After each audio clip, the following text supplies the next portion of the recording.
Lazima nikukamate. Mjalana mkubwa wewe. Nasema simama. Na nimeshakufahamu.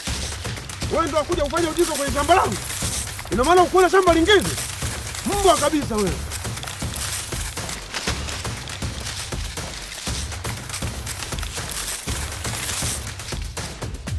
Kwenye shamba langu kweli?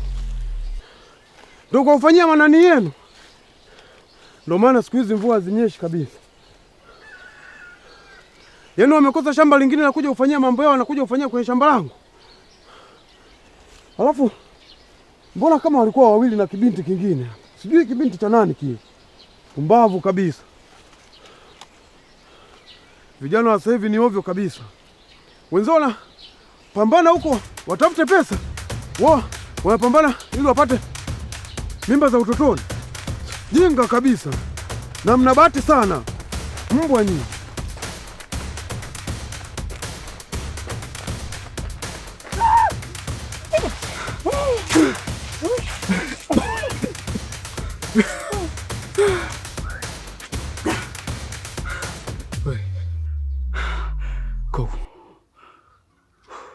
Baba yako hajakuona? Hapana. Wewe je, amekukamata? Hajaniona. Ila baba yako anakimbia. Yaani kanifukuzia. Kila nikikata kona na yeye yumo, leo nakuua wewe mtoto. Wewe mtoto leo nakuua. Kasema leo nakufa. Kibaya zaidi, baba yako hachoki. Nilikwambia lakini tusiende shambani kwetu wewe ukalazimisha. Angekukamata, angekuchinja. Namjua babangu vizuri. Hai, sasa Mungu yupo upande wangu hapo. Kwanza wewe ulijificha wapi? Mimi nilikuwa nimelala zangu pale kwenye majani, akanipita akijua tumekimbia wote. Kuku, una uhakika asije kaka kuona uende kwenu huko ubanwe uje unitaje na kuruka? Oho. Wewe Baraza, kwanza dada yako mmoja iko wapi? Mimi si nilikuwa nayo. Iko wapi sasa? Baraza, tukaitafute. Hiyo ndala baba akiipata, atatafuta huko kijijini pote nani mwenye hiyo ndala.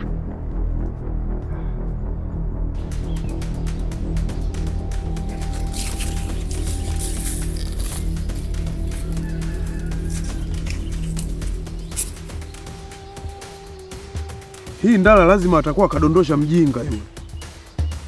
Sasa hii nitatembea nayo kijiji kizima mpaka nimpate.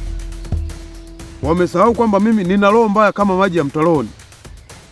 Haya ni maji ya mbugani, yanachukua hadi fisi. Blalielenda ziwana wa Zimbabwe.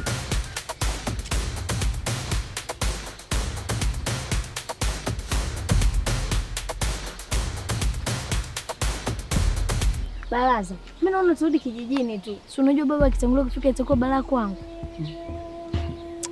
Kukujua ushaanza kuniuzi. Kila kitu baba. Hichi tunachokitafuta nacho sikina umuhimu. Ina maana wewe unataka niende kijijini na ndala mguu mmoja, si ndio? Asa Baraza, ndala tumeitafuta hatujaiona. Tutaendelea kuitafuta na mimi bado sijapika nyumbani.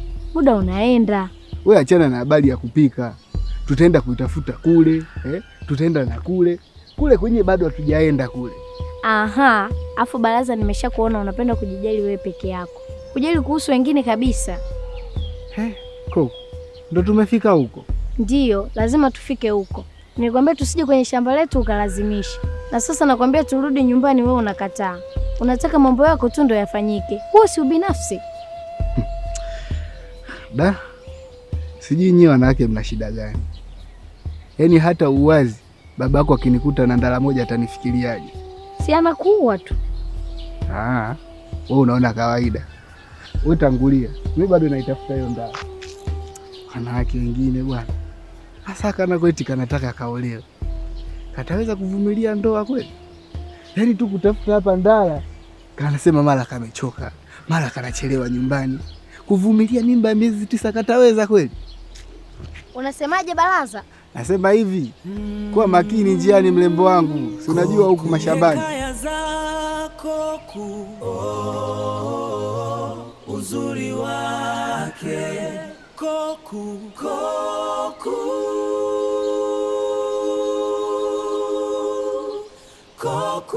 Usitake kubishana na mimi babu. Hakuna mtu asiyetambua kuwa Buja ana pesa hapa kijijini. Yaani kwa vijana wote wa hapa wanajua Buja ana hela. Kwani hii mada imetoka wapi? Kumbukumbu zangu zinaniambia tulikuwa tunaongelea masuala ya mpira kuhusu hii timu ya hapa kijijini. Sema nini? Inabidi niwe napata walau wasaa kidogo wa kuwakumbusha nyinyi vijana wenzangu, mnajisahau sana. Tupambane tuishi maisha mazuri. Fanyeni kazi. Unajua tatizo lako bwana Buja, wewe unapenda sana sifa. Sasa kuna siku utakuja kukutana na watu wenye hela utaona aibu. Sikia bwana Tembele, tuachane na hiyo mada. Mimi nataka kuoa. Na nimeamua nikwambie wewe tu. Maana wewe ni rafiki yangu wa kweli. Unataka kumuoa nani? Ndugu yangu, wewe unahisi hapa kijijini kuna binti gani malaika anayevutia kama Koko? Haswa umenena. Hebu chukua hii buku. Acha bwana. Mimi nichukua hii buku. Wewe ni ndugu yangu sana. Usijali bwana. Sasa uniambie ndoa lini ili na mimi sasa nijipange kwa ajili ya kukifinya cha mtume. Ndugu yangu, masuala ya ndoa bado. Ila leo usiku nitakwenda kutoa posa. Ile familia naitambua vizuri Inaziki. Na yule mzee na imani kabisa hawezi kunikatalia. Atanikubalia tu. Sasa na mimi yani nitakuwa bega kwa bega na wewe. Sawa?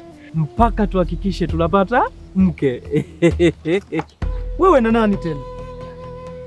Kwenye mke hakunaga wingi ndugu yangu.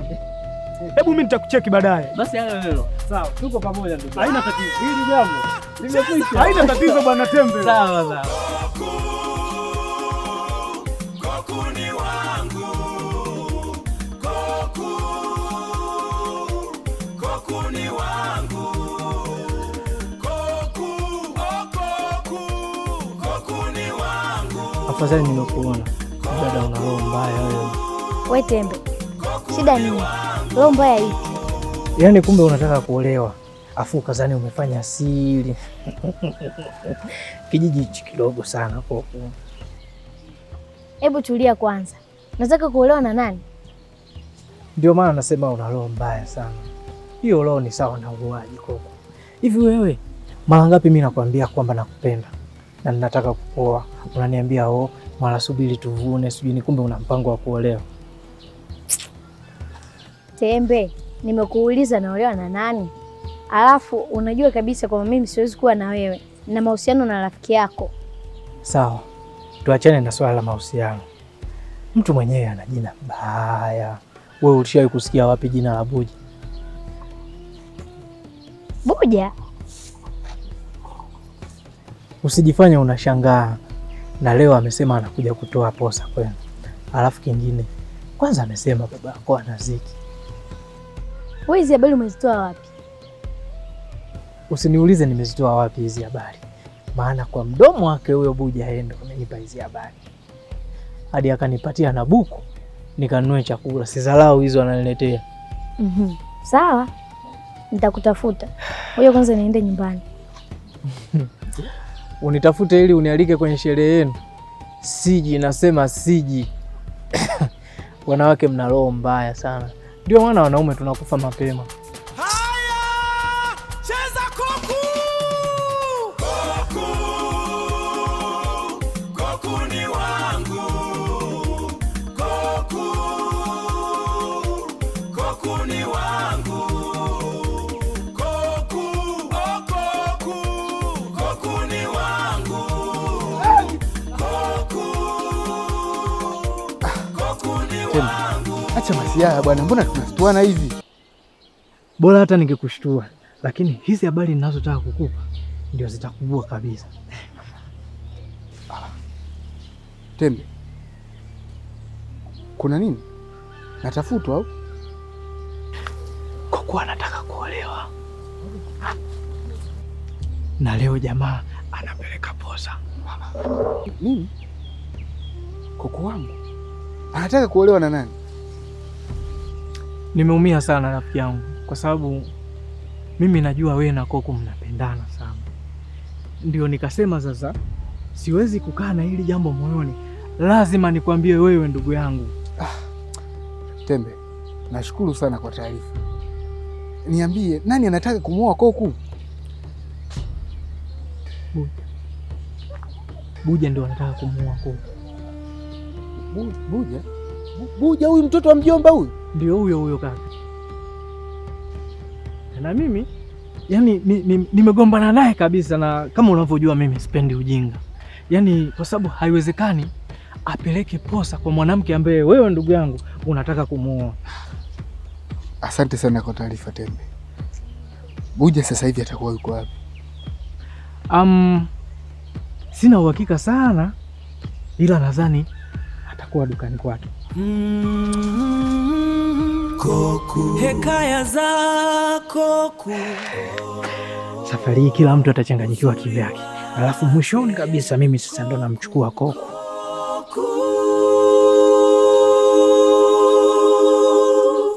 Koku ni wa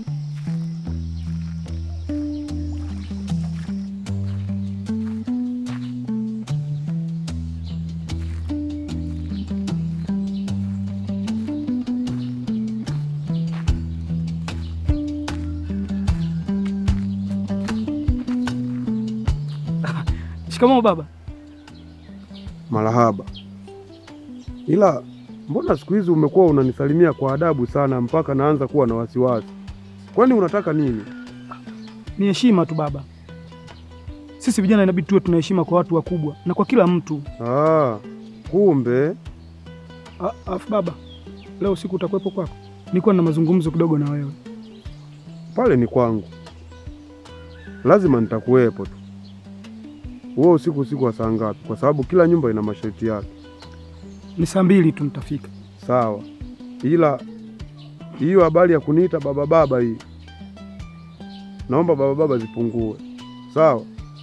Sawa, nimekuelewa.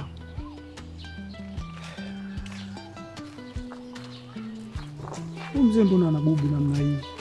Kama ongea yenyewe ndo hii, kweli tutawazana na binti yake? Inabidi nijipange sawa sawa.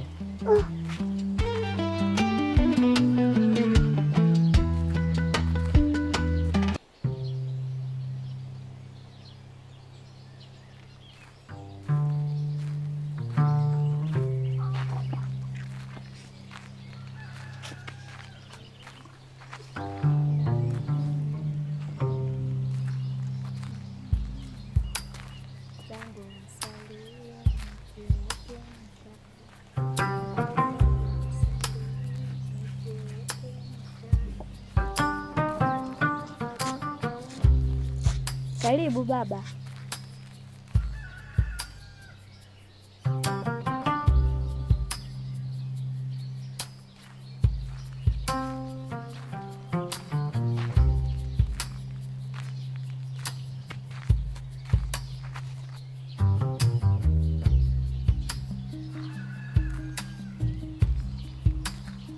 We Koku. Koku, umelala huko ndani?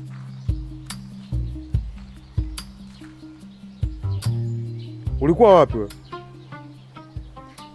Nilikuwa ndani baba. Sizungumzii sasa hivi. Wakati sipo, naona kuna nyewe zimeenda na kurudi hapa. Ni watoto wa jirani baba, ndo walikuwa wanacheza.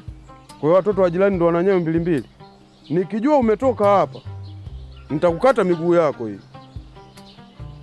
Haya, nayo majani nayo umeyapata wapi? Wameleta watoto wa majirani? Majani gani baba? Jinga kabisa wewe. Nakuuliza nawe unaniuliza. Wewe wachekechekee wakupe mimba. Mimi nitakuua hapa. Hebu nitokee hapa nisije nikapasua kichwa chako hivi.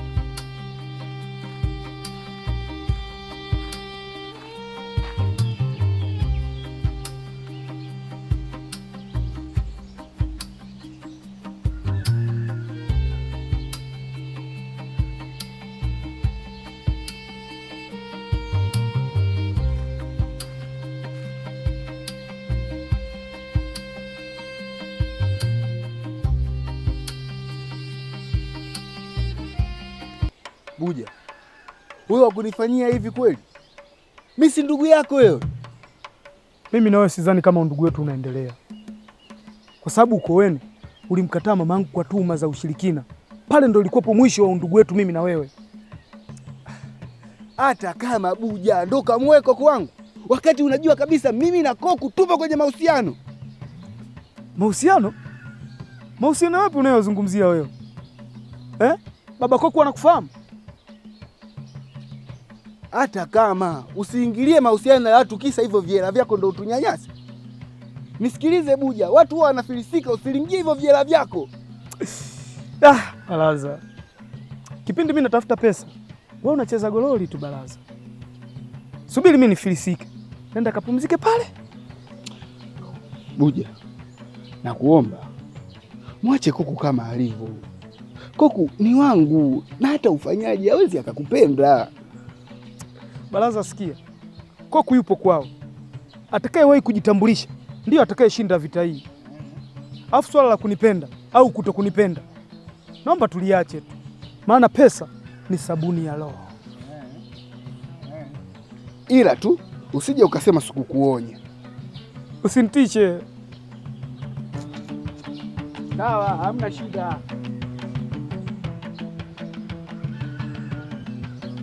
Samani baba, nilisahau kuambia kuwa dagaa zimeisha.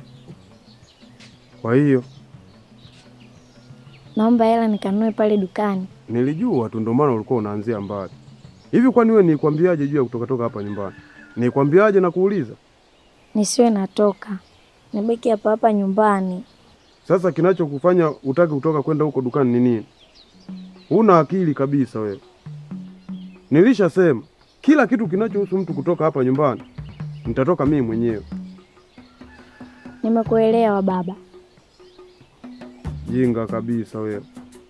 Kijiji hichi kina vijana wengi wahovi, ila wewe ndo huelewi. Nisikie tena siku nyingine unaambia baba nataka nitoke. Haya, sema hizo dagaa kiasi gani unazotaka? Mafungu mawili baba.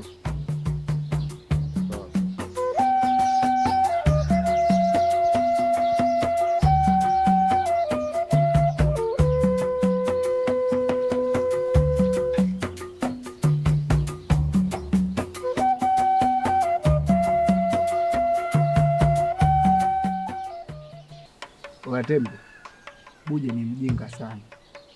Sijawahi kuona mtu mjinga kama yule. Vipi, umekutana naye na anasemaje?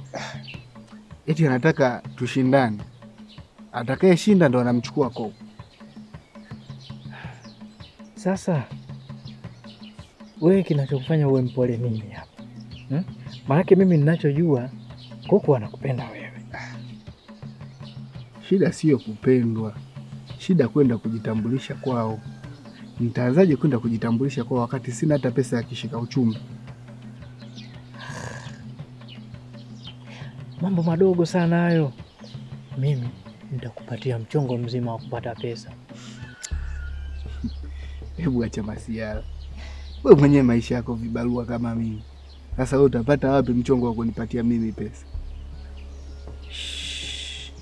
Usiongee kwa sauti sasa kaka. Kwani mali shilingi ngapi ya kumuoa huyo Koku?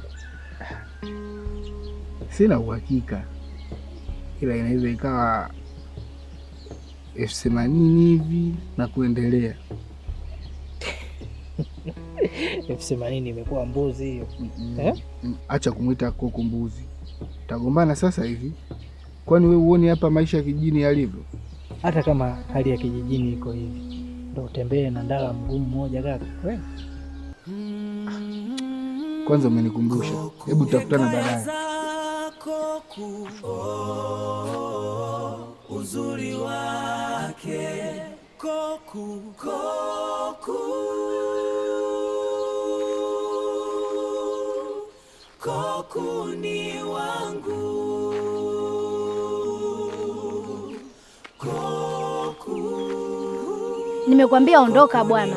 Baba anaweza kurudi hapa muda wowote, ikawa shida kwangu. Asa Koku, mimi nitaondoka vipi wakati umesema umemuona na ana ndala yangu kaingia nayo ndani? Kanitafutia haraka haraka, mimi nakusubiri hapa. Hivi unajua unakela sana wewe? Hivi unajua wewe ni king'ang'a sana? Najuta kupenda mwanaume kama wewe. Usiseme hivyo Koku.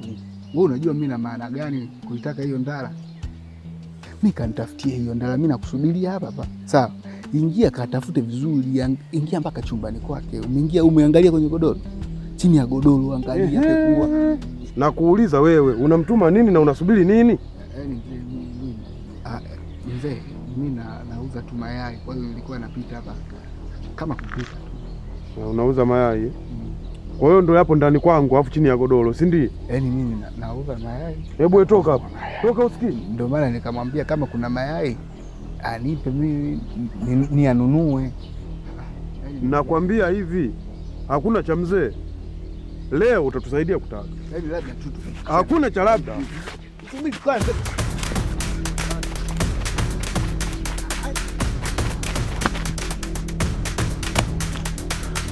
Mabati sana. Leo ndo ungeniambia kwa nini mkojo wa ng'ombe mchungu. Mimi nishasema mwanangu hawezi kuolewa na mwanaume maskini. Mwanangu ataolewa mjini huko na watu wanaojitambua. Alafu hili jizi linakimbia kama ni wewe likurupusa shambani. Sijui ndo lenyewe hili. Na hapa kijijini sijui linakaa kwa nani, lakini tatambua. Jichoa mashakani umbali we ulipo na sijui uhari gani. Nikumbuke kwa barua japokuwa unioni, ni tabasamu la usoni, simanzi kwa moyoni. Ni bwana tajiri Buja, bobutu seseseko mutu ya Kongo, bwana mapesa Motemba na Ngai. Ukianzaga hivyo tu najua unataka kukopa kitu. Leo sikopeshi. Kaka we ni ndugu yangu bwana, najua kwenye hili huwezi kuniacha, si ndio? Kando ya majani mabichi umilaza. Tembe, nishakwambia leo sikopeshi chochote. Kwanza nishakupa buku. Leta hiyo kwanza buku, afu nikuuzie chochote unachokitaka. Sasa mimi nilikuwa na shida moja ndugu yangu. Nilikuwa naomba unikopeshe unga robo pamoja na nyanya. Alafu pesa yako kesho asubuhi nitakuletea. Yaani mapema kabla hujafungua nitakuwa hapa. Nilijua tu iwe kesho kweli. Tofauti na hapo tutakosana. Kwanza unanichelewesha hapa. Ndio naenda ukweni nini? Wewe ukiona nimependeza hivi unajua naenda kwenye kikao. Uwe mbele na muda baba. Alafu kukopa mwisho leo. Okay, sasa swala la kukopa tutaongea. Hapa sasa hivi tujadili swala la mtoto Koku. Akishakuwa mikononi mwako pale chumbani. Alafu na mimi niko sebleni pale na katiza hivi. Ndio maana huwa nakukubali kinoma. Nitakuongezea unga, nitakupa kilo 1. Najua hata dagaa utakuwa huna. Nitakupatia dagaa mafungu 4. Hapo umetisha sana ndugu yangu, na labda nikwambie kuanzia leo mimi ninakutambua wewe kama mume halali wa ndoa wa Koku.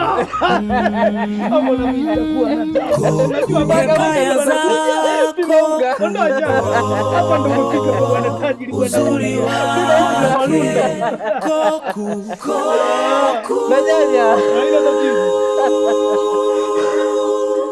Koku ni wangu.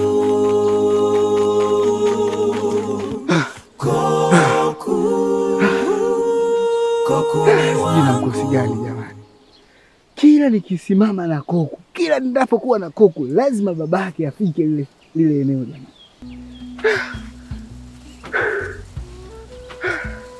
Ile zile lazima litakuwa shirikina. Sio kwambia zile hapo.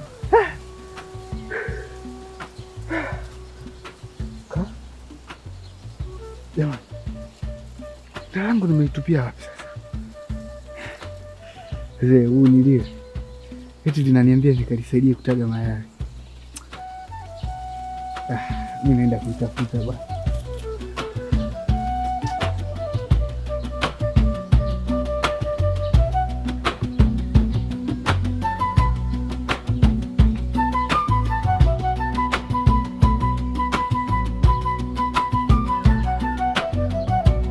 We Koku! Koku! na maana ninavyokuita unisikii au unanihesabia sauti? Haya, yule ng'ombe hapa alifuata nini? Alikuja kuulizia mayai baba. Sijaongea naye chochote wewe kama umefika. Kwa hiyo hapa nyumbani sisi tunafuga kuku hapa? Hapana baba. Sasa kama hatujafuga kuku, kwa nini aje aulizie mayai hapa na asiende kuulizia kwenye nyumba zingine huko? Mimi mwenyewe sielewi baba. Jinga wewe. Wewe ndio kuku unayewindwa hapo. Wenzio wanajipitisha hapa ili uwachekee wakupe mimba. Sasa wale wako wakupe mimba. Mimi hapa nakuua. Jinga sana.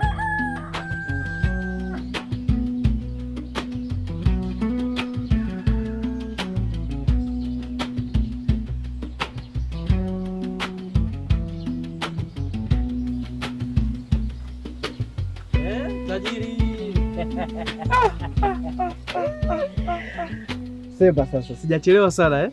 Hujachelewa nini? Mbona umewaka namna hiyo? Una safari maana umependeza. Sasa ndugu yangu, wewe umesahau kwamba leo ni mguu wangu, mguu wako kwa baba mkwe wetu. Baba mzaa chema, tukachukue chuma. Ndugu yangu, kwani nilikwambia unisindikize? Sisi ni marafiki kaka. Yaani jambo lako, jambo langu. Iwe furaha, iwe huzuni. Lazima tushirikiane bega kwa bega. Sawa. Ngoja nifunge duka, tuelekee huko. Ila jichunge kitu kimoja. Usije ukaenda huko afu ukalopoka mambo yako ya kijinga. Si unajua kule tunakoenda sehemu yenye heshima. Kaka, katika watu ambao unatakiwa waweke karibu ni mimi bwana Tembe wa Tembele. Kijana mwenye nidhamu, heshima, katika mambo ya umma na mambo binafsi. Ushaanza kujisifia. Basi sawa, ngoja nifunge duka tuondoke. Uishi nami.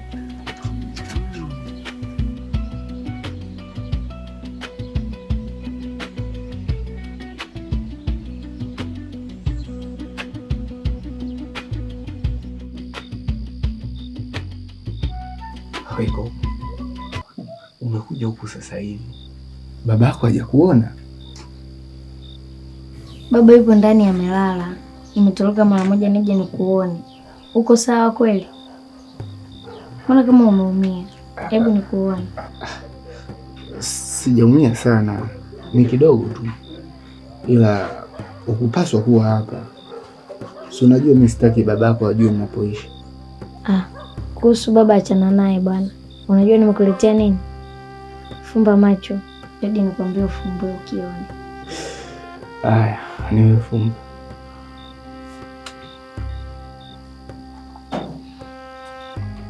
Fumbua. Nakuletea ndani yako.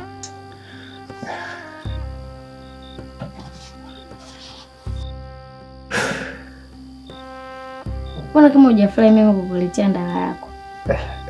Ningefurahi zingekuwa zote mbili, ila moja nimeipoteza wakati babako ananifukuzia. Koko,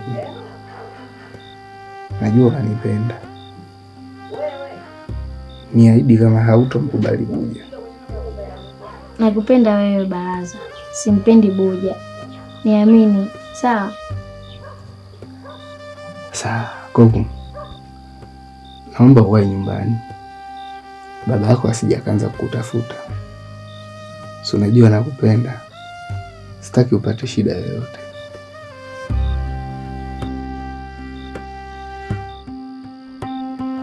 Kwanza tunashukuru mzee wetu kwa kutupokea vizuri. Sisi vijana wako kama unavyotuona hapa, tumekuja kwa lengo moja tu. Naamini utatusaidia. Nawasikiliza. Kwa ridhaa yako mzee wangu, tunaomba tumuoe binti yako. Nini? Yaani mumuoe na nani? Hivi mna akili kweli nyinyi? Samahani mzee wangu. Huyu bwana hayumo. Ila ni mimi ndo ninayetaka nimuoe binti yako. Sasa kama kuongea tu hujui mpaka uongelewe. Je, kuoa utaweza? Haya, una shilingi ngapi? Upande wa mahali au kishika uchumba? Hivi kwani wewe ndo unayeoa? hapa naongea na muoaji na sio wewe. Mimi sitaki kupindisha pindisha. Kama unataka kumuoa binti yangu Koko, mali ni 150,000, ila unaweza ukalipa kidogo kidogo. 150,000? Mbona mnatoa macho? Kwani wewe umekuja na shilingi ngapi? Mimi nimekuja na 70,000 mzee wangu. 70,000? Ina maana umeona binti yangu ni simu za mkopo? Kama ni hivyo, si kila mtu angekuwa ameoa hapa.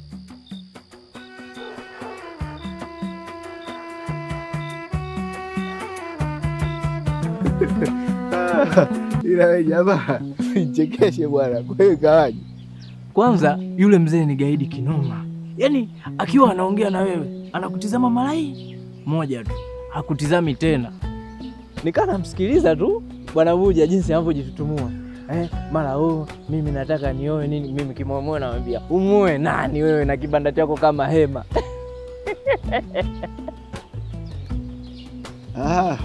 Kwa hiyo kumbe Buja alihangaika sana. Sasa ikawaje? Aliwaambia mrudi au? Sasa kama mtu unaenda kuoa una 70,000, si masiala hayo. Turudi wapi? Yaani nakwambia yule mzee hataki kabisa kumuona Buja. Kwani baba yake Koko alikuwa anataka shilingi ngapi ya mahali? Alikuwa anataka 150,000. Buja akawa hana. Akabaki anatetemeka hivi. Mimi nakwambia yule jamaa hana hela. Sema wewe tu unajiogopa rafiki yangu.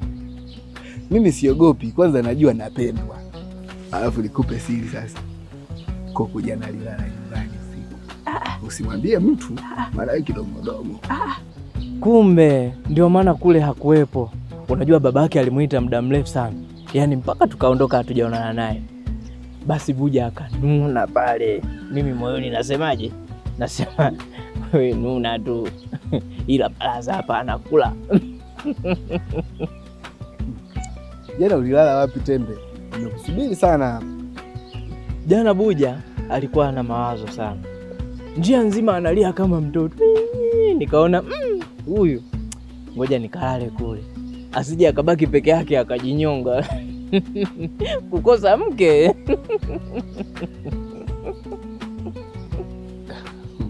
Mimi nilikuta dagaa na unga, nikasema hili jamaa litakuwa limepiga kibarua cha maana kabisa. Si unajua tena kwa 2 enzi zangu hizo shuleni. Haya, kwa hiyo sasa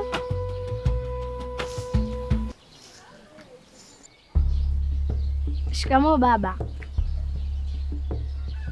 Hivi wewe jana usiku ulikuwa wapi? Nilikuwa nimelala baba. Unategemea nikuelewe kirahisi namna hiyo? Mbona unakuwa muongo wewe? Hujui kuwa nimekuja kuangalia chumbani kwako na ukuwepo jana? Nilienda kuoga baba. Sasa ngoja niende shamba na nikirudi uwe umeandaa majibu yanayojitosheleza. La sivyo kipigo kipo pale pale. Baba, afu maji pia yameisha ndani. Nilikuwa nataka niende nikachote. Nimekuomba unisaidie. Wewe ni wa hapa. Upaswi kwenda sehemu yoyote ile. Umenielewa wewe? Sawa baba. Kuni pia zimeisha. Kuni nitakuja nazo. Kuna kingine? Hapana baba. Sasa ole wako nisikukute. Hebu kanipe jembe langu na panga hapa, mimi nitaweza kushamba.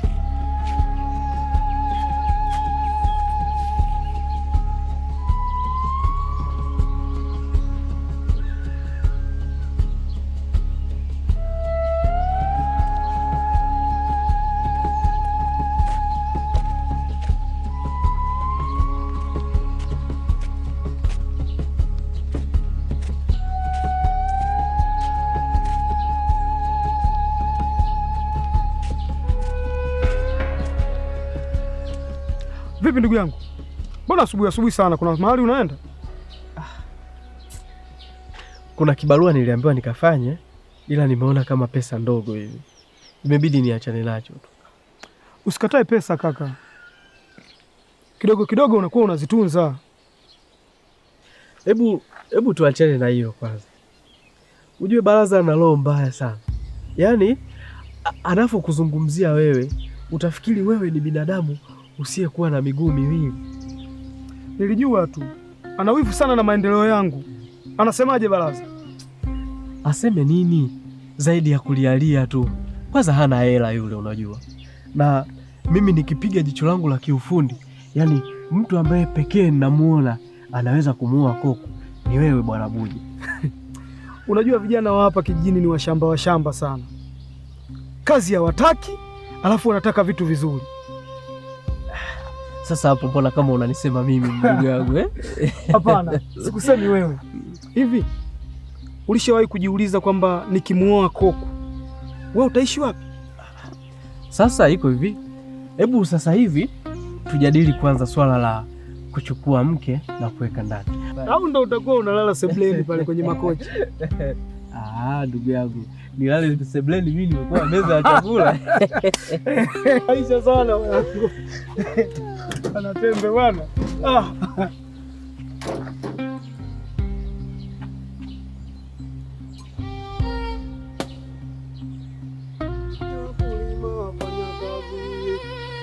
Asilimia 95 ya watu wa Tanzania tunategemea zaidi kilimo, tupatie mahitaji ya lazima.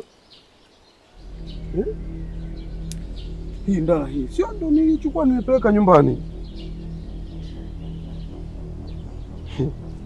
Na kijiji chetu hakina mambo ya ushirikina. Sasa hiki ni mbona kama sielewi. Ndala nilichukua kabisa, nimeiokota na nimeweka uvunguni. Huku imefikaje? Au itakuwa nyingine?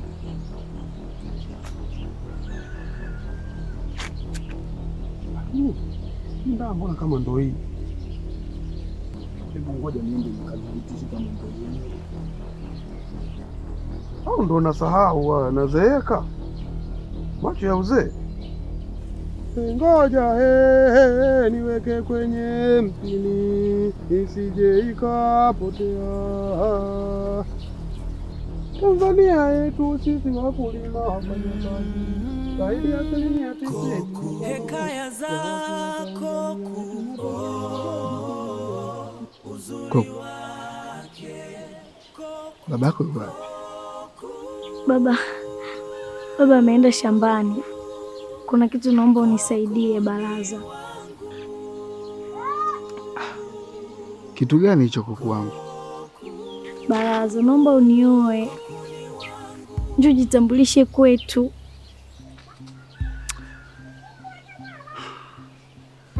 Lakini Goku, mimi kwa sasa sina pesa. Sina hela ya kutoa mahali. Hata kama nikisema nijipige nijipate, bado hela ya kukutunza wewe, kukulisha, itakuwa kwangu changamoto. Baraza, mpenzi wangu, sasa tutabaki hivi mpaka lini? Tunavyoendelea kuishi hivi, upo wenye pesa watakuja. Baba akiwakubali, hivi unadhani nitakuwaje kwa upande wangu? Kwa hiyo unataka kuwakubalia, sio? Uone mambo mangapi tumeyafanya mimi na wewe? Ni muda gani tupo kwenye mahusiano mpaka uwakubalie hao watu wenye hela? Sijaja hapa kugombana, nimekuja kukushauri tu. Muda unazidi kwenda, watu wanazidi kuja kuongea na babu kuhusu mimi kuolewa. Wewe ufanye chochote. Hivi unaona mimi sijishughulishi kupambania mahusiano yetu? Ndio maana unajichekesha kwa Buja kwa sababu ana hela, si ndio? Nisikilize Koko, kama unaniona mimi sina mwelekeo wowote, basi wafate hao wenye mwelekeo na wewe. Sawa Baraza, kwa heri, ila usisahau kuwa nakupenda.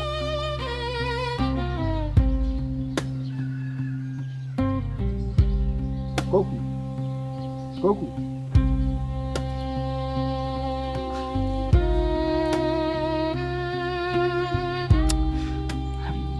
Fanya nini sasa?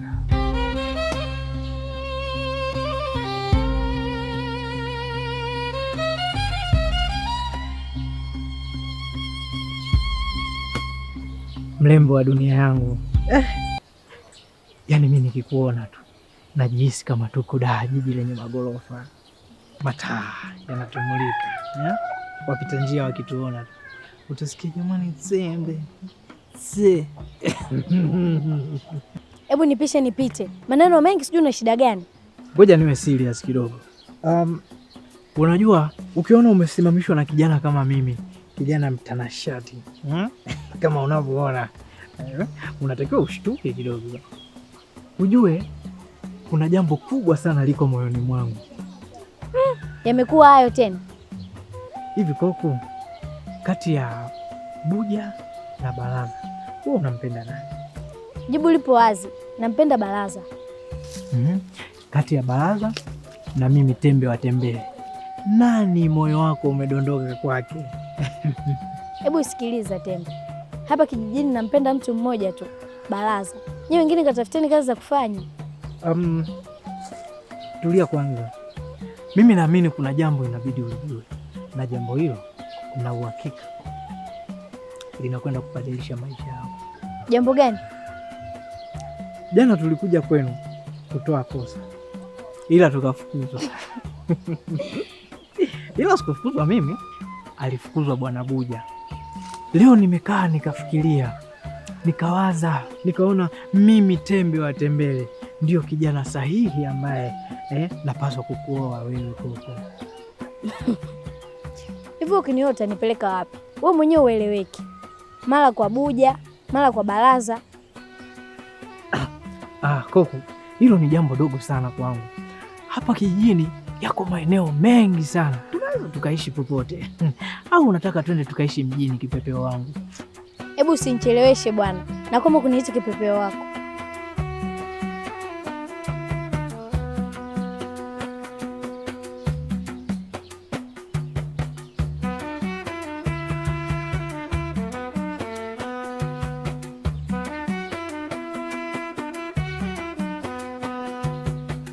Kama umekuja kwangu kujitapa kuwa unatembea na Koko, naomba uondoke.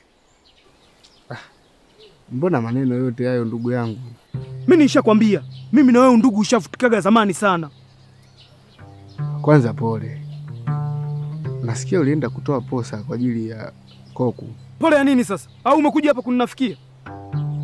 Sio hivyo kaka. Nakupa pole kwa sababu naona mambo yako hayakwenda sawa kama ulivyokuwa umepanga. Kwa hiyo sasa nikusaidie nini? Kuanzia leo mimi sitaki tugombane kabisa. Ujue sisi ni vijana na tuwezi tukagombana kwa ugomvi wa wazazi uliopita huko nyuma. Kwa hiyo hicho ndo kilichokuleta? Hapana kaka, nimekuja uniazime 200,000 maana nina shida kubwa sana. Unavyohitaji kama pesa ndogo vile. Mimi sina hela ya kukupa, na hata ningekuwa nayo nisingekupatia, maana huna sababu ya kunishawishi. Sababu ipo kaka, mimi nataka nihame hapa kijijini, nisirudi tena, ila kabla sijaondoka nitakusaidia jambo moja. Jambo gani hilo? Umpate Koko. Mimi najua sina ujasiri wa kumgombania Koko mbele yako, sina chochote kitakachonifanya mimi nishinde. Leo nimeachana na Koko.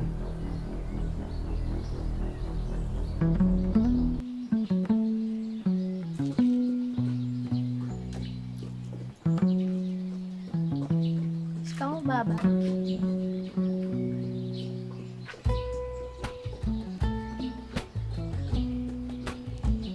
Hivi wewe ulikuwa wapi?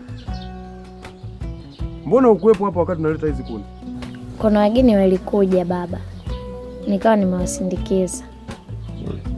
Kwa hiyo hao wageni unataka kuniambia hawajui walikotokea hadi uwasindikize? Samahani baba, imetokea tu, haitojirudia. Hivi unajua kwa nini naukataza usitoketoke hapa nyumbani? Hapana baba. Koko, unajua nimekulea kwa shida sana. Mama yako alikutelekeza, akatoroka na yule mume wa jirani wa pale kwenye Mwembeni pale chini. Mama yako kwangu namuona kama ni shetani, kwa sababu ni mtu asiyekuwa na maadili, hakufunzwa huko kwao. Sasa na wewe unataka kuwa kama mama yako? Hapana baba. Sasa mbona unataka kuleta upuuzi hapa nyumbani kwangu? Au unataka kupata mimba kabla hujaolewa? Hapana baba. Unajua hao vijana unaoona wa maana ni wapuuzi. Wewe hupaswi kuolewa na watu wakulima wa hapa kijijini. Wewe unatakiwa kuolewa na watu wa mjini huko wanaojielewa.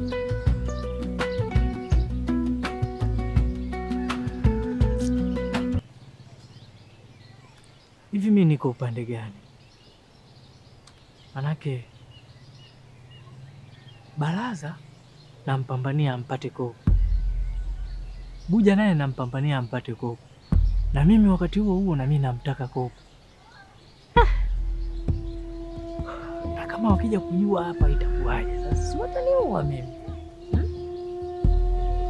Baraza mimi namuua.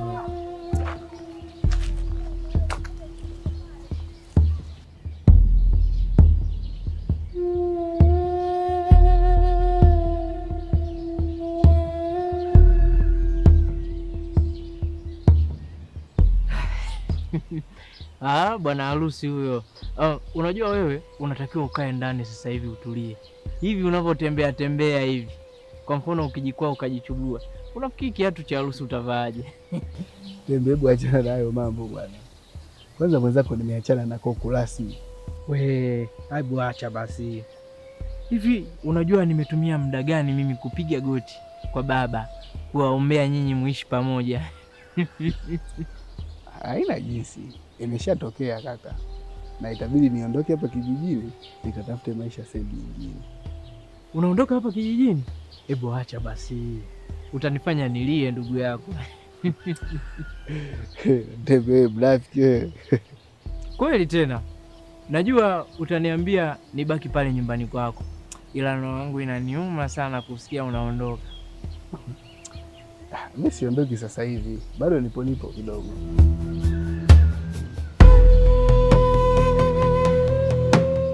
Uliniambia nije mchana utanisaidia ile ila uliosema utanikopesha. Ulisema shilingi ngapi vile? Ni 200,000 tu kaka. Usiweke hiyo tu ili ionekane pesa ndogo. Sawa, hiyo 200,000 mimi nitakupatia. Nitatoa kwenye faida yangu na kwenye mtaji wangu ambayo nitakiwa niagize mzigo mwingineo. Ila nakuomba tukubaliane jambo moja tu. Nakusikiliza kaka. Kwamba hutomsogelea tena Koku na utaondoka hapa kijijini. Ndiyo kaka. Mimi na Koku mbona tumeshaachana. Na kuhusu kuondoka hapa kijijini, lazima tu niondoke. Ila nitahitaji siku 2-3 nikusanye vinguo vyangu. Tunza ahadi yako. Mimi ni mtu wa ahadi. Kumbuka Koku nampenda sana. Na wewe ukiendelea kubakia hapa kijijini, utayaharibu mapenzi yetu. Kaka usijali. Mimi nitamfanya Koku asinipende tena. Awe ana mawazo juu yako tu. Mimi asinifikirie kabisa. Kama ukifanya hivyo bwana, mimi na wewe ndugu wetu utarudi. Na sitakuwa na kinyongo chochote tena na wewe. Na mimi napenda tuwe na amani kaka. Hatupaswi kugombana eti kisa mwanamke. Kaka, hiyo 200,000 umepata. Na sitaki unilipe. Wewe nenda nayo tu. Vipi lakini? Tembe umemwona? Tembe nilikuwa naye lakini aliniambia kuna sehemu amepita. Ngoja nikakuchukulia hela yako kaka, ili wewe uweze kuondoka hapa kijijini.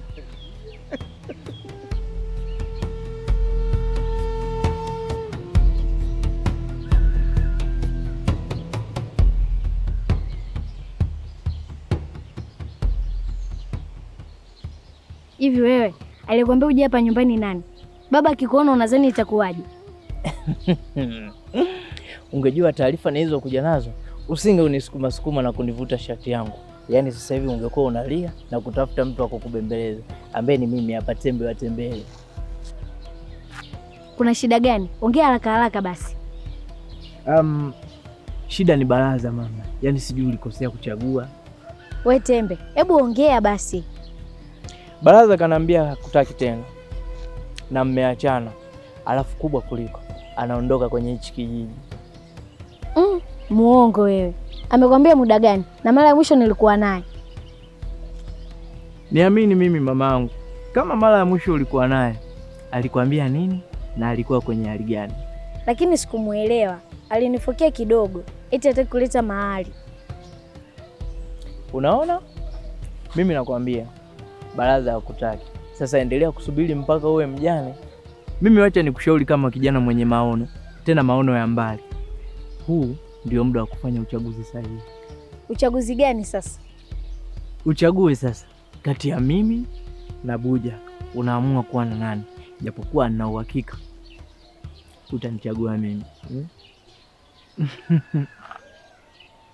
Hebu nitolee upuuzi wako hapa. Mimi siamini kama baraza anitaki eti anaondoka. Mpaka nionane naye niambie mwenyewe. Wewe binti king'anga sana. Sasa endelea kusubiri mpaka uwe mjane ndo uanze kunifuata mimi kunisumbua. Tembe wa tembele, nataka kuwa na wewe. Utakuwa umechelewa na nitakupiga na vibao kabisa. Alikwambia mapenzi huwa yanalazimishwa ni nani?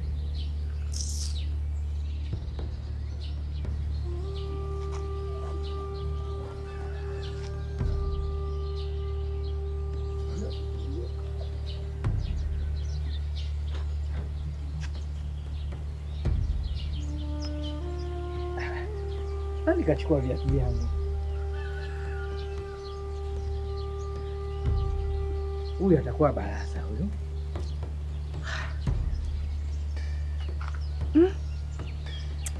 Inabidi nimwahi kabla hajapanda bodaboda.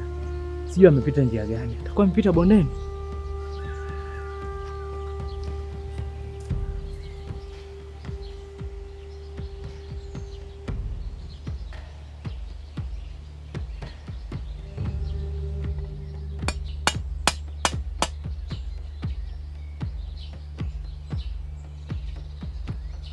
Shikamoo baba.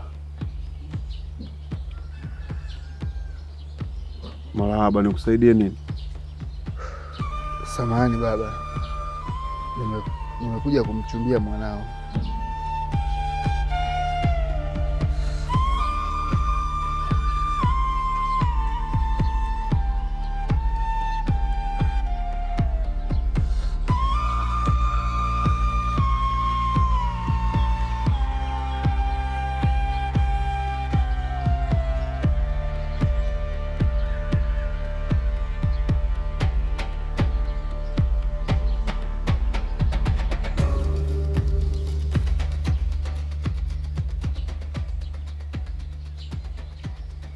Wewe unaenda wapi? Naenda kumchukulia mgeni kiti baba. Ehe. Umesema? Samahani, nimekuja kumposa Koku. Koku? Koku yupi? Si huyo ambaye ameingia ndani sasa hivi.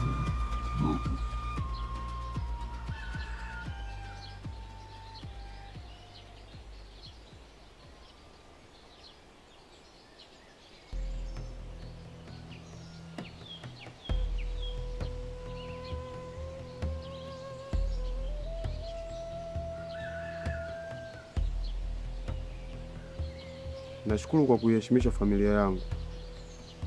Ungekuwa kijana wa hovyo, ungeweza hata kumtolesha binti yangu au kufanya mambo ya kijinga. Hapana baba, mimi naweza nikasema ni kijana niliyelelewa kwenye familia ya maadili sana. Unaonekana wewe ni kijana uliyetulia sana, sio kama wale waliokuja hapa jana usiku. Kuna watu wamekuja usiku kumchumbia Koku? Wapo wengi tu, wengine wanatoka hadi mjini huko wanakuja kwa ajili ya Koku, lakini ndio hivyo, mimi siwapendi. Mimi napenda kijana mwenye malengo kama wewe. Nashukuru baba, na mimi nikuahidi tu, mimi nikimpata Koku sitomfanya ajutie. Lakini umejipanga kisawasawa kijana, kwa sababu kwenda kwa mtu kuchumbia sio swala la mchezo. Mgaya. Mbona ulikuwa uonekani hapa kijijini ndugu yangu? Nilichimbia polini huko. Kuna ekali tulikuwa tunapambana nazo. Nimemaliza Tumerudi. Mmemaliza wangapi wakati hapo uko peke yako? Kwani hujaonana na Kidelemo? Alinitangulia. Sijaonana naye na namtafuta Baraza. Ameiba viatu vyangu. Ni vizuri hivyo. Yaani ukiviona utagundua tu hivi sio vya hapa kijijini. Hivi Tembe, bado hujaacha bangi zako tu? Yaani wewe ndio unakaa kwake alafu yeye akuibie wewe? Ungeitwa wewe mwizi? Tungeamini. Sasa ndo maneno gani haya ya kuambiana? Unajua mimi nilijua wewe una akili, lakini kumbe bure kabisa. Usikute hata huko polini unalima bangi wewe na miungi. Tembe, mdomo. Chunga mdomo wako. Nitakupiga na panga hili. Nakutania tu kaka. Umesahau kwamba mimi ni mtu wa matani. Mimi pia nilikuwa nakutania rafiki yangu. Unanitaniaje wakati umeshika panga? Alafu nyinyi watu wa polini nyinyi. Muone mikono ile kama nani. Umeanza tena. Embu endelea na safari yako. Basi naondoka. Na wewe uende ukaoge sasa. Maana yake nasikia harufu ya ngili sio ngili, nyani sio nyani.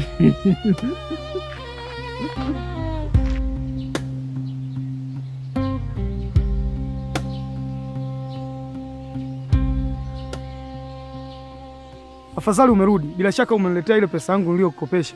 Ndio nimekuletea hapa. Vipi lakini mambo yanaendaje? Mambo yako safi. Vipi uko polini?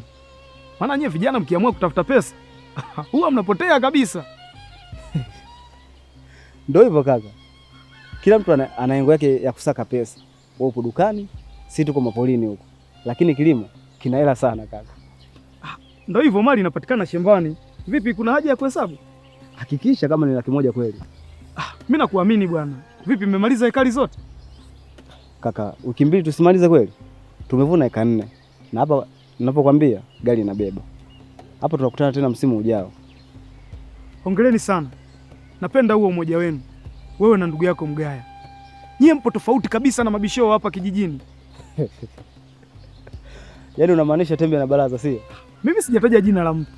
Vipi lakini umeshafika kwenu? Hapana. Nimepita kwanza hapa nimalizane na wewe kisha niende nyumbani. Unajua Kidelemo, uaminifu ni jambo la heri sana. Ukikutana na Mgaya, mwambie aniletee pesa yangu kama anayo. Sawa kaka, mimi acha niende. Sawa, haina shaka. Sawa.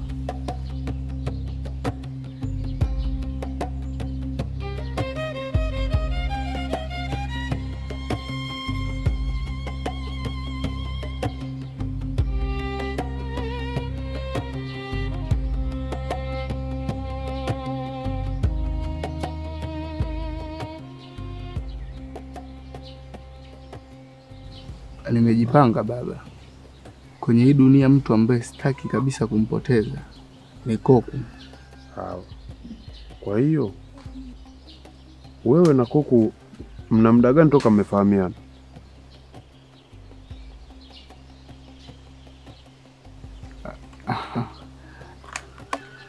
Hapana baba. Hapana nini? Umesikia swali langu vizuri? Umeulizaje? Samahani lakini. Hivi una uhakika na swala ulilokuja kulifanya? Nimekuuliza una muda gani toka umefahamiana na binti yangu? Mimi na Koku mzee tuna muda mrefu tu. Tuna kama miezi 4. Miezi 4? Mlikuwa mnakutana wapi na saa ngapi? Kukutana mzee wangu, na maanisha nikiwa napita huwa tunaonana kwa mbali, nikirudi namuona, ila tu ni kwa mbali mzee wangu. Kwa hiyo wewe ukiwa unapita pita tu mtu unamuona kwa mbali unataka umuoe? Hapana. Hebu uje kesho kutwa na ndugu yako mkubwa ili tuyapange na tufahamiane vizuri. Sawa mzee wangu. Sawa. Mimi naenda.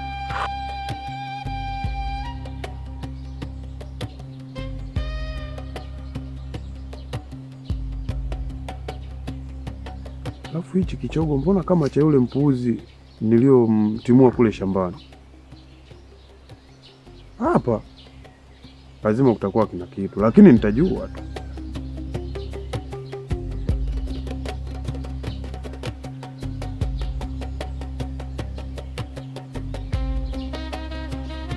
Hai mwanangu huyo, karibu. Yaani moyo wangu ulikuwa una furaha muda wote kwamba ulikuwa njiani unakuja. Shikamoo mama. Mahaba mwanangu, pole na kazi za msituni. Asante mama, ila na habari njema. Ukae kwanza, sasa utanipa hizo habari njema huku umesimama. Mama, nikikaa nitasahau. Ni bora tu nikwambie ili tujue tunaanza vipi kujipanga. Nakusikiliza. Mama, unakumbuka ahadi yangu kuwa nikivuna nikipata pesa nitakuja kuoa? Nakumbuka. Kwa hiyo umeshapata pesa? Sio tu kupata pesa mama, na kuna nyumba nimenunua kwa ajili ya kwenda kuishi na huyo mke wangu nitakayemuoa. Mwanangu, umenunua nyumba lini? Leo asubuhi. Na mwenye nyumba niliongea naye kabla sijaenda shambani kuvuna. Nilivyorudi nimempitishia hela yake na nikapita dukani kwa rafiki yangu. Hongera, basi fanye mchakato nimpate mkwe wangu sasa. Sawa mama, ila nahitaji sapoti yake. Sijali. Sawa. Karibu sana mwanangu. Vipi huko manyani, haja kusumbua? Leo manyani yalikuwa mengi kule. Mangedere.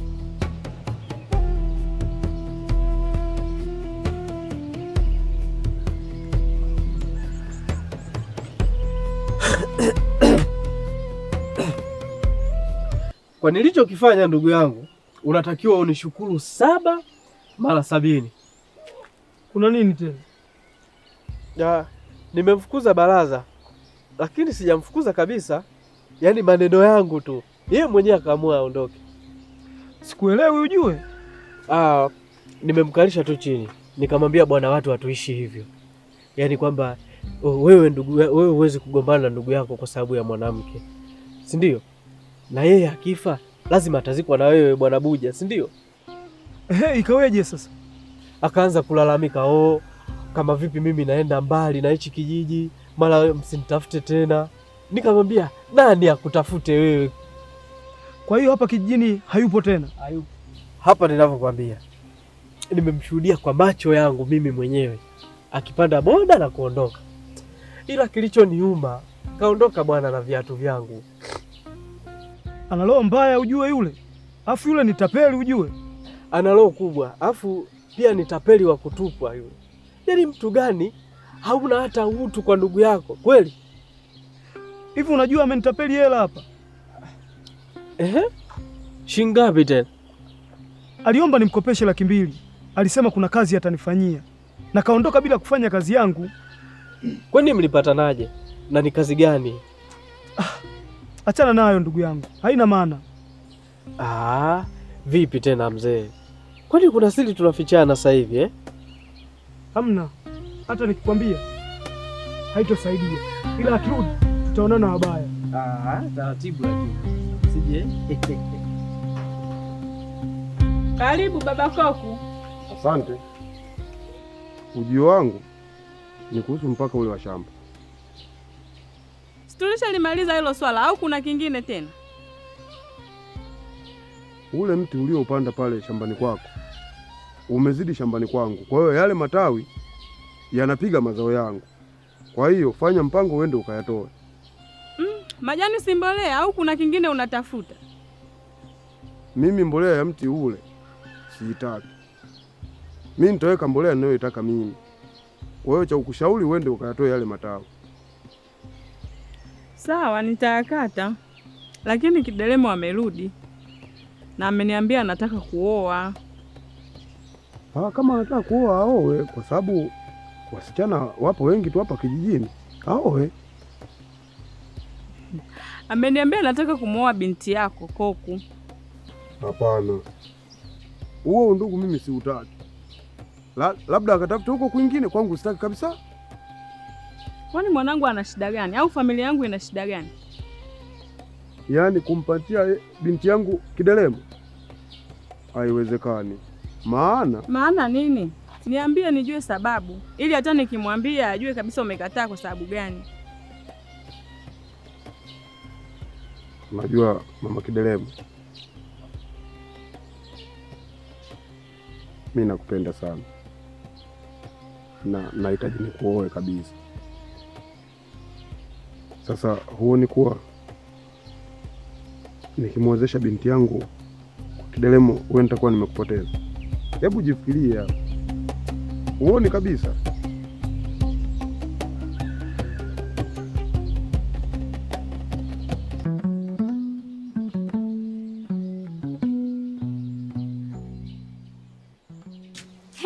We Kidelemo, umefuata nini hapa nyumbani?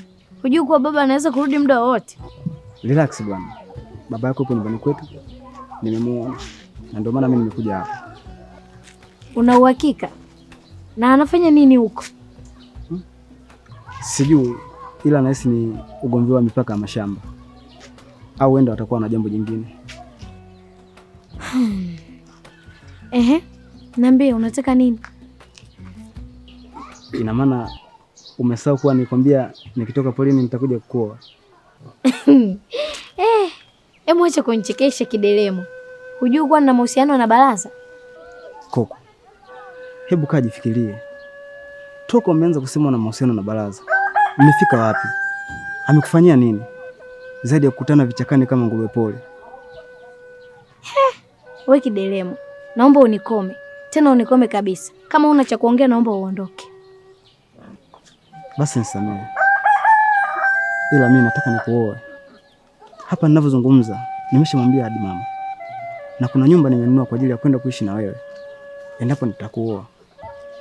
Hebu angalia dada wanavyoolewa hapa kijijini. Wewe upo tu Koko, utazeekea hapa kwenu. Ila sasa mimi nampenda Baraza, itakuwaje nikimwacha? Si ataumia? Ingawa kuna muda huwa naona kama hana mpango na mimi. Hicho ndicho ninachokimaanisha. Wasichana wengi wana wapenzi wao, ila sio wote wanawaoa. Kwa ukipata mtu anataka akuheshimisha kuweke ndani, kubaliana naye Koko.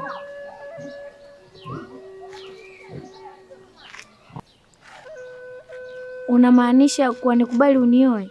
Ndiyo Koko, nataka nikuoe.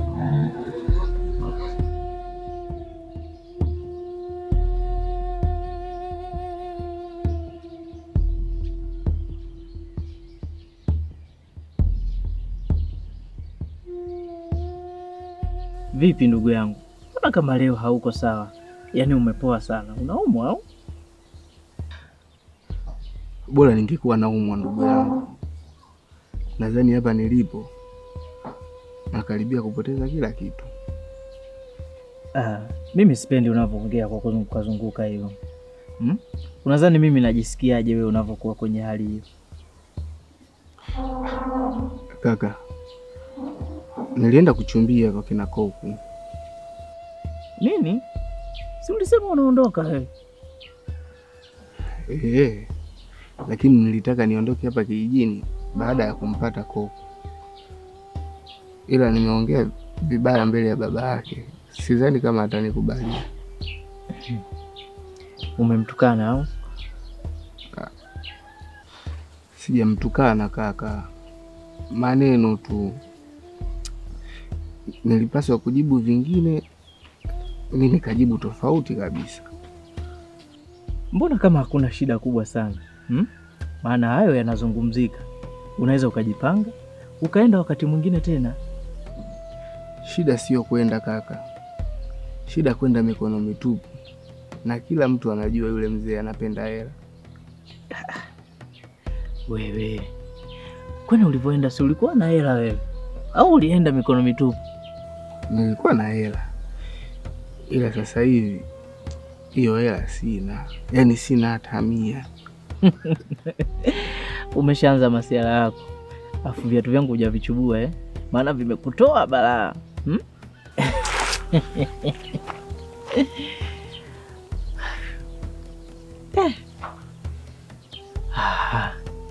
Buja akimuona huyu itakuwaje? Maana nimemwambia Baraza kuwa ameondoka. Aisee umbea huu.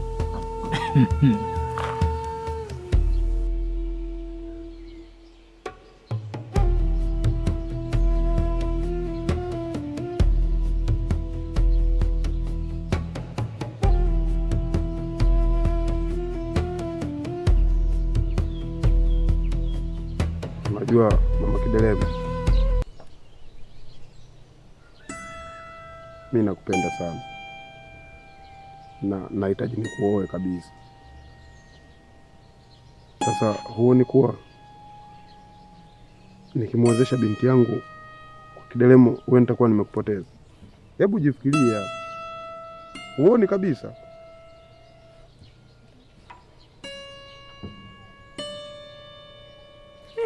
Sasa nifanyaje jamani?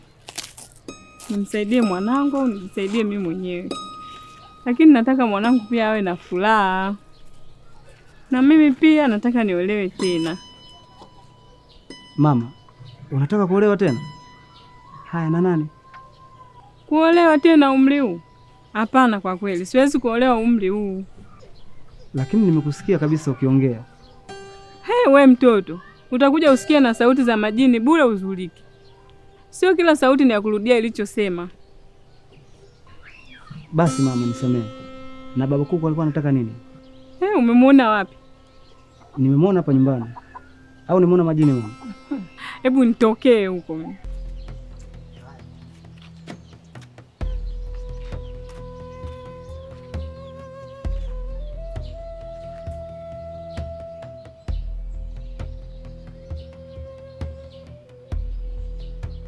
Ukiona tembe wa tembele amekuja kwako bila taarifa, ujue kuna jambo limetokea, tena jambo la hovyo. Kuna nini? Baraza sio mtu mzuri. Narudia tena, Baraza sio mtu mzuri. Si uliniambia kuwa Baraza kaondoka au kuna nini? Baraza ameenda kutoa posa kwa baba Kopo. Nini? Umesema kafanya nini? Sio kafanya nini tu na alitaka atoroke naye hapa kijijini.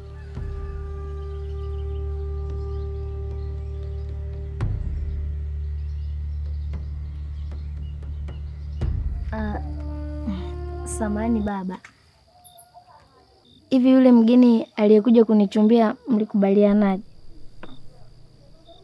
Hivi hiyo adabu umeitoa wapi? Na ni mila gani inayoruhusu mtoto wa kike kumuuliza baba yake juu ya yeye kuchumbia? Nisamehe baba, nilitaka kujua tu. Ujue ili kusaidie nini? Au umeanza kuchukua tabia za mama yako, si? Hapana baba. Jinga kabisa wewe. Hapa kijijini sijaona mwanaume wa kukuoa wewe. Utakaa hapa hadi utakapopata mwanaume sahihi, na utoke ukalale. Ole wako nisikie unafungua mlango unatoka nje. Nitakufanya kitu kibaya. Uone pale. Hebu angalia wadada wanavyoolewa hapa kijijini. Wewe upo tu koko, utazeekea hapa kwenu.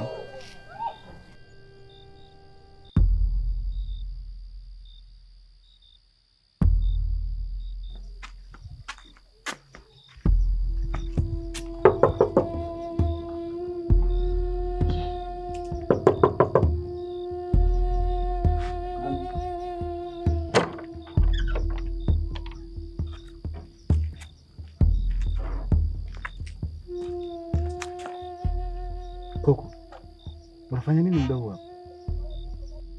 Nimekuja kwa ajili yako. Hebu ngoja kwanza. Baba yako yuko wapi? Achana na masuala ya baba Kidelemo. Nimekuja unioe. Wewe ndo mwanaume mwenye malengo na mimi. Nikuoe? Usiku? Una shida gani Koko? Mbona sikuelewi? Nahitaji kuolewa. Nahitaji nitoke nyumbani. Hiyo huru na maisha yangu. Sitaki nizeekee kwetu. Baraza hana mpango na mimi. Wewe ndo umenifungua akili yangu Kidelemo. Sawa Koko, lakini ndoa huwa haziwi hivi. Nakuomba rudi nyumbani. Sisi kesho tutakuja. Hapana, nikirudi nyumbani baba atajua kuwa sikuwepo. Unatakaje sasa?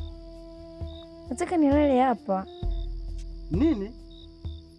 Ala, kumbe wewe ndio unamtosha binti yangu kila siku eh? Nasema fungua mlango, unakimbia nini?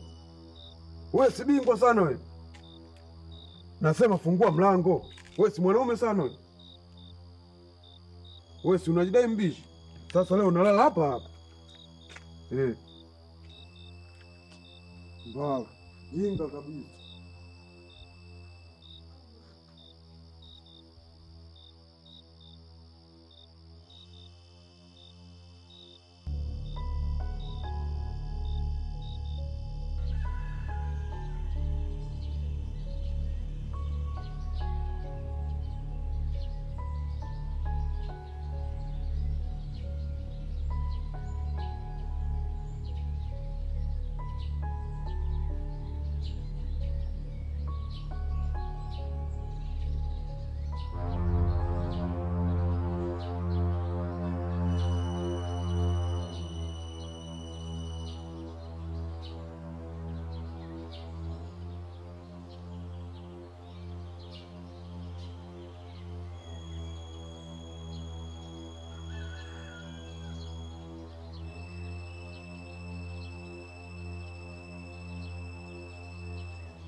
Kwa mara ya pili sasa, kwa macho yangu mwenyewe na kuona unamtoa binti yangu ndani.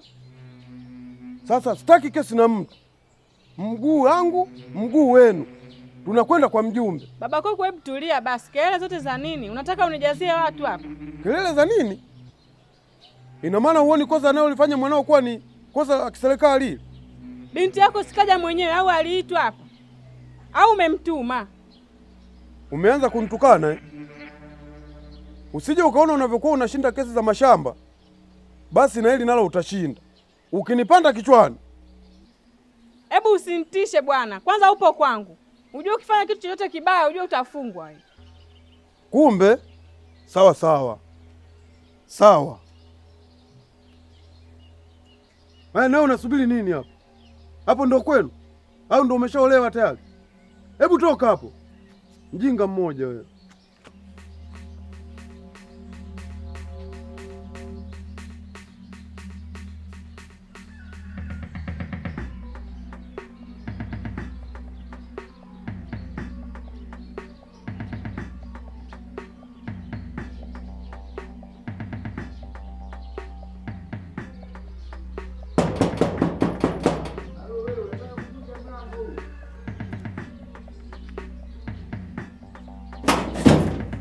Sasa unataka kukimbia nini? Njoo tuongee tuyamalize. La sivyo tutaonana wabaya. Sikiliza. Mimi sitaki ngonjera zako leo. Naomba pesa yangu. Sasa kaka, mira nitakupa vipi wakati hata kazi yenyewe sijamaliza? Nimesema hivi. Nataka pesa yangu. Habari ya kazi achana nayo. Hivi Baraza, wewe ndo wakwenda kumchumbia koko wangu na kutaka kutoroka naye? Kaka, nani kakwambia hayo maneno ya uongo? Unanifanya mimi mtoto mdogo ambaye sielewi hata picha sioni. Sasa sikia, mimi sijaja kugombana na wewe. Naomba pesa yangu niondoke. Sasa basi ungenipa basi hata muda. Hiyo hela nitakupatia tu. Sikia, nakupa siku 2 tu, wewe umenipatia pesa yangu.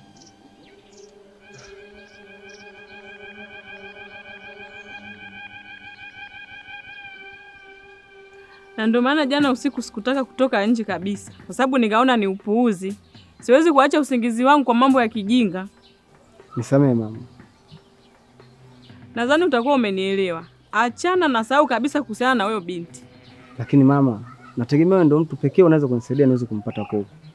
Unaponivunja moyo na kuniambia nimsahau, unadhani nani atakayeweza kunisaidia?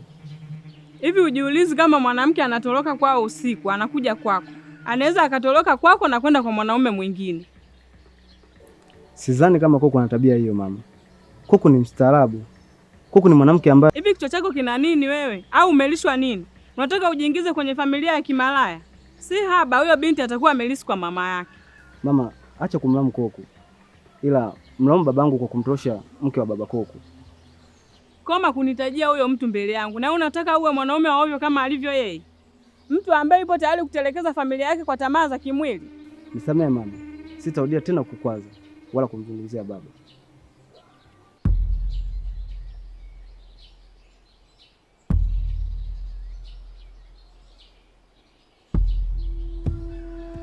Hivi kwa nini unapenda kunidhalilisha?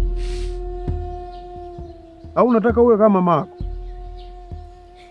Hapana baba, naomba unisamehe, sitarudia tena.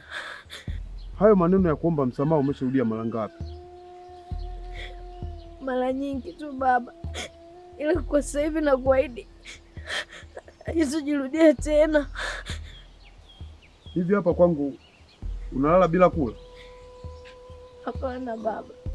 Au nakutesa? Hapana. Yaani natamani ujue jinsi gani ambavyo mimi natamani uje kuishi maisha yenye furaha na heshima. Hivi wewe unavyorukaruka hivi unafikiri utakuwa na mwisho mzuri? Hapana baba. Sasa nakuahidi wewe sitakupiga tena, ila nitapambana na hao wanaotaka kukuharibu. Jinga wewe.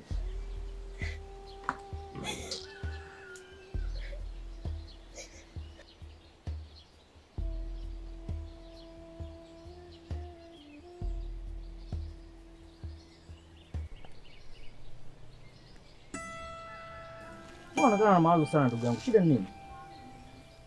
Wewe acha tu kaka. Hii dunia chungu sana. Haya sio maneno ya mtoto wa kiume. Niambie, imekwaje mpaka baba Kuku na Kuku amekuja lala hapa kwenu? Kulala? Kivipi? Nimeambiwa Kuku na babake wamelala hapa. Na alivyoamka tu mkaanza kugombana. Shida ilikuwa nini? Huyo Tembe kakwambia, sio? Haswa ndo kaniambia. Nilijua tu. Kwa sababu wakati ugomvi unaendelea, yeye alipita hapa.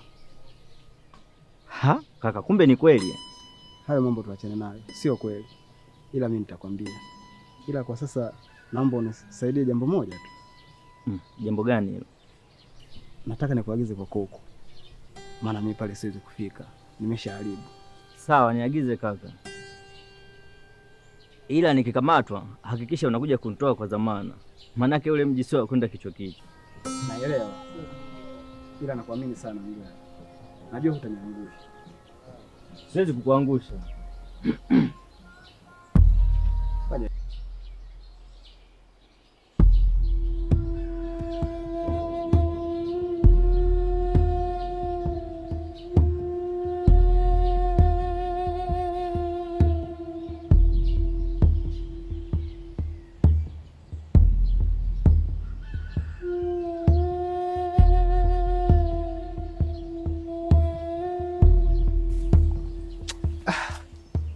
Hii imedondokea wapi tena jamani?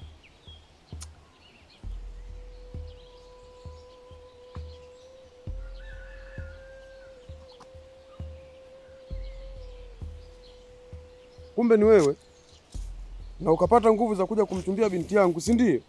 Sasa umekwisha.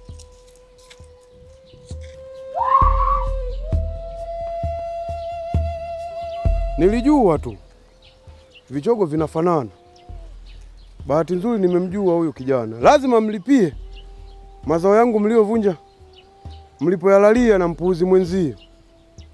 Jinga kabisa.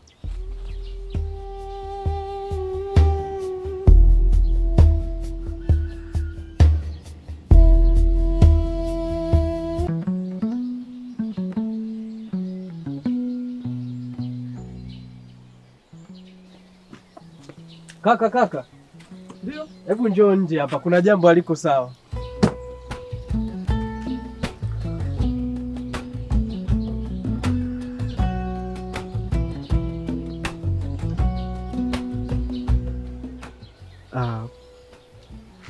Kaka, umekuwa rafiki yangu kwa muda kidogo, lakini sasa hivi nahisi unanihisi vibaya, yaani kama mchonganishi hivi.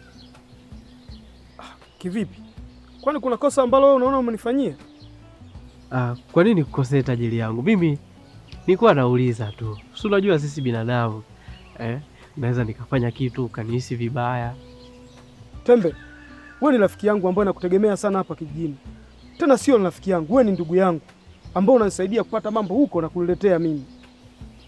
Hapo umeongea kaka.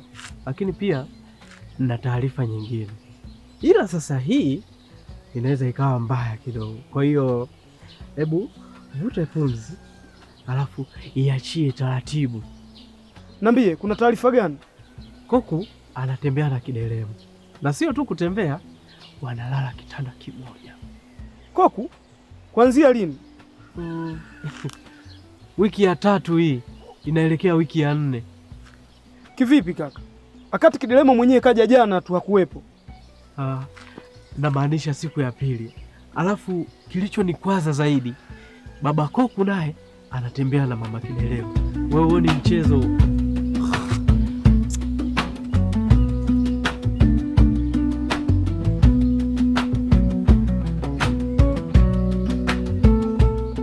Hivi unamkumbuka yule mpuzi aliyekuja kukuchumbia hapa? Yupi baba? Yule aliyeishia nje? Huyo. Huyu kijana ni muhuni, hakufai kabisa. Kwa nini baba? Yule kijana nilimkuta siku moja shambani akiwa na msichana mmoja wanafanya ujinga wao, akanikimbia. Leo tena nimemkamata, bahati nzuri akanikimbia. Ndio maana nakwambia hawa vijana wa hapa wewe hawakufai. Sawa baba.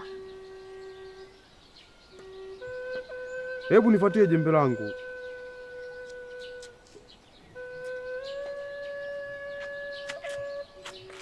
Panga langu liko wapi? Panga labda ngoja niangalie ndani. Au basi achana nalo. Sawa. Sasa wale wako uondoke hapo nyumbani. Umenielewa? Wale wako uondoke.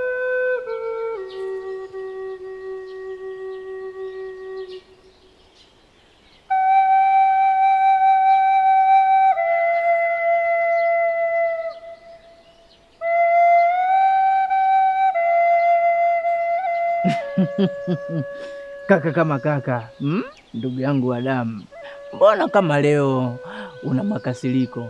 Vipi, kuna mtu amekukela? Kwa nini umemwambia Buja kuhusu mimi kumchumbia Koku? Mimi lini nimemwambia? Wapi jamani? Afu kama umenichoka unaniambia tu ndugu yangu, Tembe, chukua vitu vyako uondoke. Mimi nitaondoka, lakini sio kunisingizia namna hiyo. Umesingiziwa? Sasa nani aliyemwambia Buja wakati ni wewe peke yako ndo nimekwambia? Msema ukweli ni mpenzi wa Mungu, mimi sijamwambia chochote, na ndio kwanza nimesikia kutoka kwako ndugu yangu. Tembe, hivi unajua utakufa vibaya wewe? Kaka, sasa mambo ya kufa yanatoka wapi tena ndugu yangu? Kuanzia leo naomba uondoke hapa kwangu. Kwa nini tufike huko wakati haya ni mambo ya kuelewana tu ndugu yangu? Usiniite ndugu yako. Ndugu yangu mimi ni Buja. Narudia tena Tembe, sitaki nikuone hapa kwangu. Sawa, nimekuelewa. Basi naomba hata nichukue nguo zangu. Unachekesha kweli. Wewe una nguo gani hapa? Au unataka nichukue na hizo ulizovaa? Wewe ulichonunua hapa ni viatu tu, usijisaulishe. Hivi uko serious kaka? Hapana, nakutania. Sogeza miguu yako uone.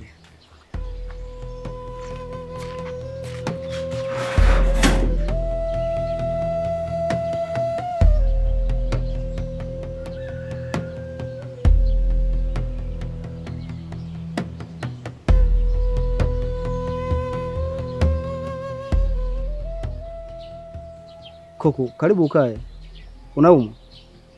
Hapana, najisikia tu vibaya, sijui kwa nini. Usijali, itakuwa kwa sababu ya kile kilichotokea leo asubuhi. Vipi, babako yuko wapi? Ameenda shamba, nimekuja kufuata panga lake.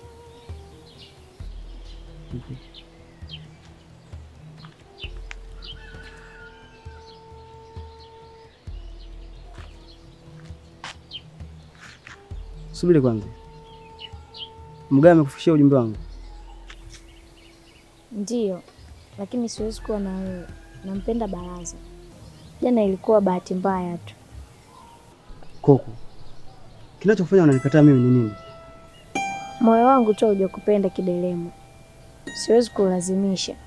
Na kuhusu huo mpango wako wa kunitorosha, naomba usahau tu. Siwezi kukaa mbali na Baraza. Baraza amekupatia nini?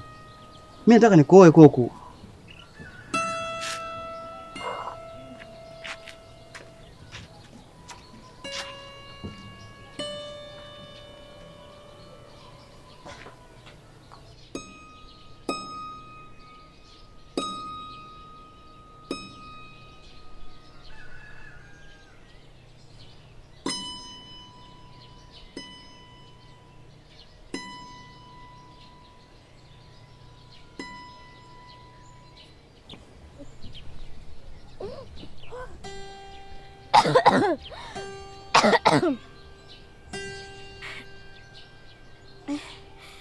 Mungu wangu.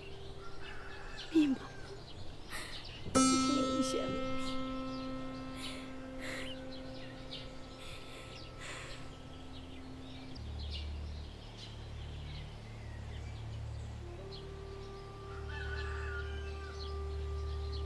Unataka nini kwangu?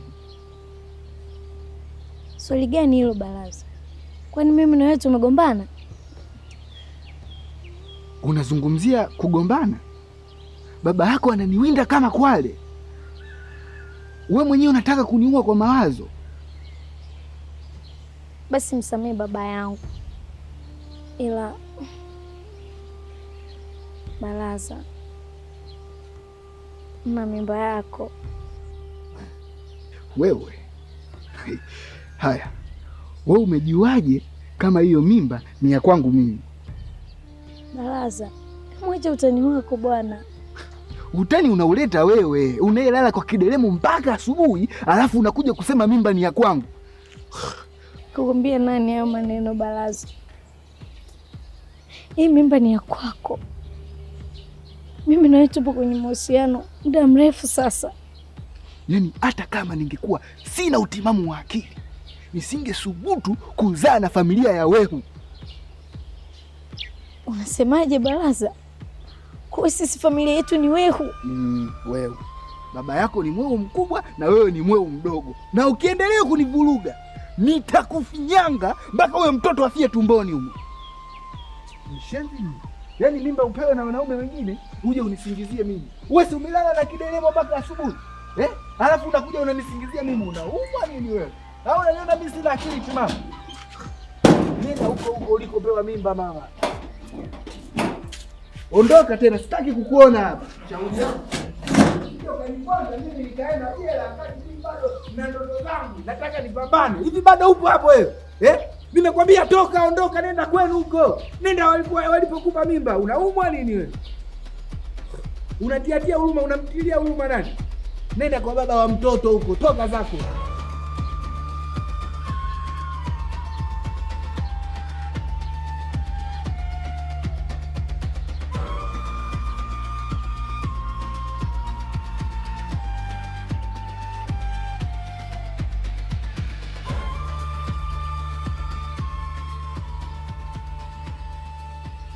Baraza amekataa hii mimba. Nitaanzia wapi kumwambia Kidelemo ili anielewe mimi? Na baba sijui nitamwambiaje.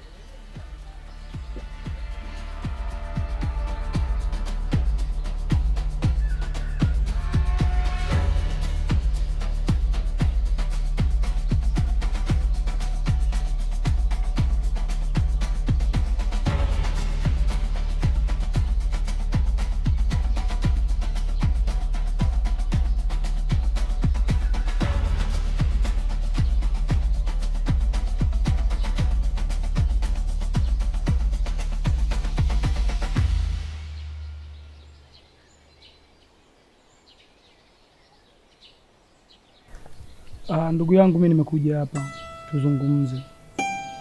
Hapo awali tumekwaruzana sana, chanzo kikiwa wazazi wetu na ndugu zetu, na kibaya zaidi rafiki tuliyempata alikuwa anatugombanisha, ila ni kwa ajili ya maslahi yake yeye binafsi. Kaka, mimi na wewe ni ndugu, na kama unavyojua ule msemo unasema kwamba damu nzito kuliko maji. Huo sasa, hata kitokee kitu gani kati yetu, sisi tutabaki kuwa ndugu. Ili tuwe vizuri zaidi, kuna kibarua nimepata kaka, nitaenda kukipiga ili nikurejeshe hela yako. Hapana kaka, hiyo pesa achana nayo tu. Uliniambia imepotea, aliyeokota naye ana bahati pia. Na kuhusu swala la Koku, swala hilo achana nalo. Kama unampenda sawa, kwangu mimi nilitaka kumuoa, ila nimegundua vitu vingi. Wanawake hawana msimamo, hawajui wanataka nini. Kwa hiyo kwangu mimi simtaki tena. Kaka, kama wewe umuhitaji Koku, mimi simtaki mara 100. Siwezi kuwa na mwanamke ambaye anaenda kulala usiku mzima kwa mwanaume mwingine.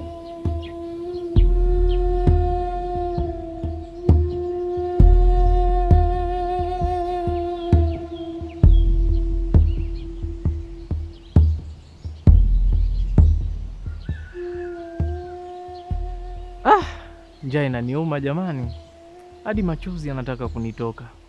Sijui nitakula wapi maskini, au nikaombe msamaha. Ila wale jamaa wanaweza wakanipiga au nife tu. We, kufa kugumu bwana. Bora nikaombe msamaha, hata kama wakinipiga basi. Maana sasa mbona kwa kula sina, kwa kulala sina.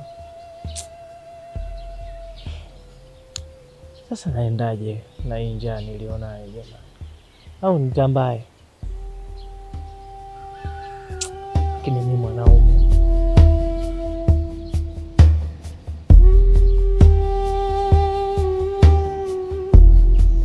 Mahusiano kaka, mahusiano ni kipengele sana. Yaani kadri dunia inavyobadilika na mahusiano pia yanabadilika. Karibu mume wa Koku. Hapana kaka, Koku mzunguaji sana, sitaki hata kumuona. Usije ukaniambia na wewe umemwacha. Simtaki kaka. Alafu mbona kama Koku anakuwa na mkosi sana?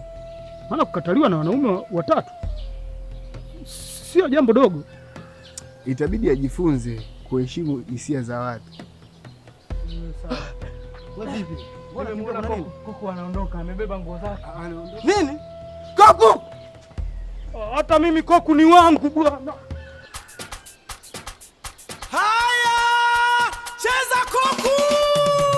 Koku! Koku ni